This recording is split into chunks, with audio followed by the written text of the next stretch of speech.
యుద్ధం జరుగుతూ ఉండగా ప్రధానమంత్రి మీద నిరసనలు అనేటువంటిది ఇజ్రాయెల్లో ఒకనాడు ఊహించలేనిది ఇప్పుడు జరుగుతూ ఉన్నటువంటిది.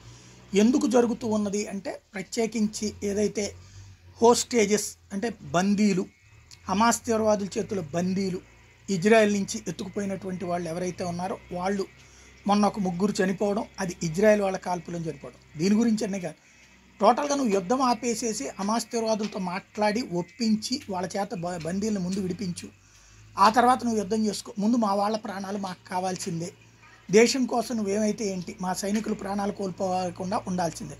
హమాస్ తీవ్రవాదులు దాడి చేస్తే అది నీ చేతకాంతనం కిందనే భావిస్తాం, అది కంట్రోల్ చేయి. అదే సమయంలో నువ్వు అవతల వాళ్ళ మీద దాడి చేయడం మాకు అనవసరం, మాకు మాత్రం మా వాళ్ళు మా బందీలు బయటికి రావాల్సిందే. ఇలాంటి ఒక స్వార్థపూరిత దేశం ఏమైనా పర్లేదు, తీవ్రవాది బ్రతుకున్నా పర్లేదు, మా వాళ్ళు బ్రతకాలి, వాడు బంధించినది కూడా తప్పేం లేదు, నువ్వు విడిపించలేకపోవడం తప్పు అన్నటువంటి ధోరణితో వెళ్తున్నటువంటిదే మొట్టమొదటిసారి ఒక రకమైనటువంటి అసంతృప్తి కనబడుతున్నటువంటి పరిస్థితి అయితే ఇజ్రాయెల్ ప్రజల్లో కనబడుతుంది. ఇది మంచిగా చెడుకా అన్నది కాలం డిసైడ్ చేయాలి.